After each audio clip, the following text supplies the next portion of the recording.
Bonjour. Bonjour, nous sommes Joséphine Poirier et Julien Vincent. Nous sommes architectes au sein du collectif L'Atelier du Bonheur. Nous travaillons depuis quelques années à la création d'un hameau nature à Béchac-et-Caillaux, en Gironde, à 30 minutes de voiture du centre de Bordeaux et à moins d'une heure de vélo du centre de Libourne.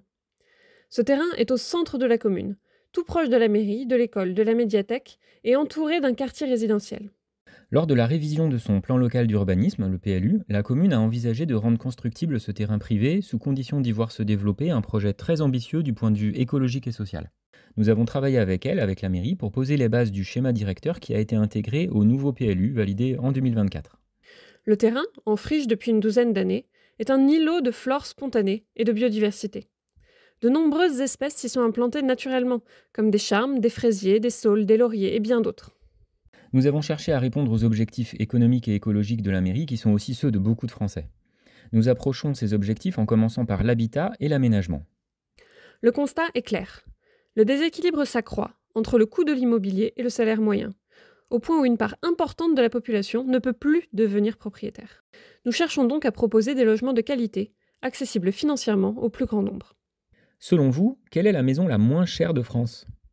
C'est la maison en A, démocratisée par Elisabeth Faure, qui a construit la sienne seule à 65 ans pour moins de 40 000 euros. Depuis, plus de 180 maisons en A ont été réalisées en France ou sont en cours de réalisation. Ces avantages principaux sont un faible coût de construction et une forme d'habitat atemporel. En revanche, elle pèche par son manque de luminosité et sa faible résilience. Construire une maison en bois, habituellement, c'est passer par une entreprise de charpente équipée d'un atelier et de moyens de levage qui représentent des frais. Pour la maison en A, l'atelier n'est pas nécessaire, tout est construit sur place. Le moyen de levage n'est pas nécessaire non plus, puisque les triangles sont levés à la main par une ou deux personnes. Une maison en A, c'est aussi une maison sans toit, et donc une économie de matière. Les murs sont inclinés pour former le triangle. C'est simple et efficace, c'est abordable pour chacun. La France s'est engagée à être neutre en carbone d'ici 2050. Il faut donc réduire les consommations des habitations pour atténuer notre impact sur le climat. Pour être neutre dans 25 ans, les constructions neuves doivent être neutres à l'usage dès aujourd'hui. Par ailleurs, la multiplication des crises conduit à un besoin de résilience. Alors quelle est la maison la plus bioclimatique, résiliente et neutre en carbone à l'usage ? Le Hardship, ou Géonef en français, est une maison semi-enterrée qui a été mise au point dans les années 70 par Michael Reynolds en Arizona.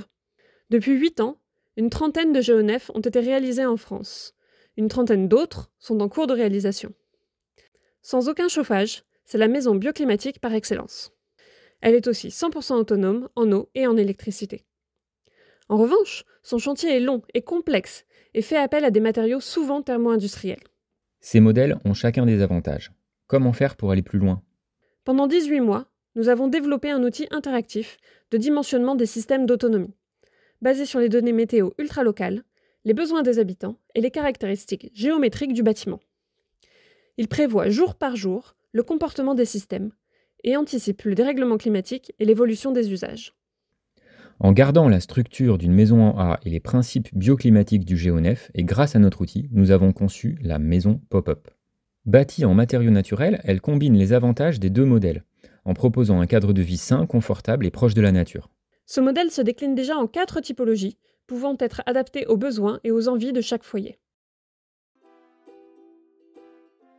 Abordable et facile à construire, autosuffisante en eau et en énergie, des matériaux bio et géosourcés, elle est flexible et personnalisable, confortable et lumineuse.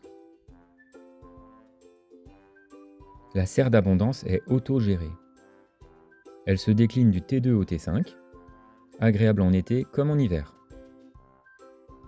L'inertie de la terre, l'isolation du végétal, profiter d'espaces ouverts, vivre dans le paysage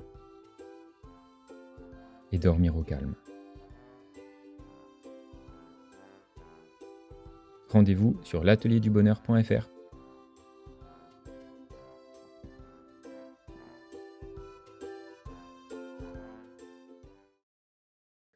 À Béchac-et-Caillaux, dans cet îlot de biodiversité, l'objectif est d'habiter le parc.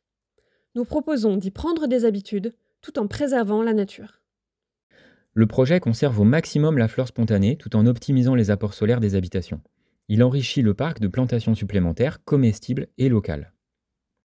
La priorité est donnée aux circulations douces, comme dans n'importe quel parc. Les véhicules motorisés sont stationnés à l'extérieur. Une circulation interne est prévue uniquement pour les véhicules de secours. Le parc commun représente la moitié de la surface d'un hectare. Il s'organise autour d'espaces de convivialité pour tous les âges. Potager, jeux pour enfants, terrain de pétanque. Le bâtiment commun permet un lieu de rencontre facilité pour la gestion commune du parc. Il pourra par exemple offrir un espace pour télétravailler en semaine ou partager un repas le week-end. Le projet accueille 16 maisons pop-up du T2 au T5, abordables et écologiques. Voici quelques images de la biodiversité que l'on peut observer actuellement sur le site du futur hameau nature de Béchac et Caillaux. Des pollinisateurs profitent de la végétation en place. Des fruits, des mousses, des fleurs et beaucoup d'autres plantes se sont installées naturellement sur le lieu. On y observe une très grande variété d'espèces, ce qui est propice à l'enrichissement de la biodiversité. Elle se développe en harmonie, créant un cadre vert, riche et serein.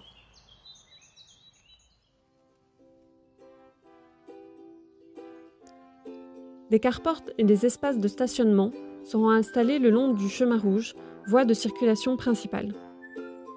Le bâtiment commun y prendra place également, permettant de créer du lien entre le hameau nature et le quartier environnant. Des cheminements doux, bordés de haies, desservent les différents espaces du lieu. Une mare permettra d'apporter une biodiversité supplémentaire, mais aussi de réguler les moustiques. Une aire de jeu permettra aux enfants de se retrouver. Elle évite aussi des investissements individuels pour chaque foyer. Des espaces de pique-nique permettent de créer des moments de convivialité. Plusieurs potagers permettront à la fois une activité commune des habitants du lieu, mais aussi une certaine forme d'autosuffisance alimentaire. Chaque maison trouve sa place, son intimité, tout en profitant des espaces communs.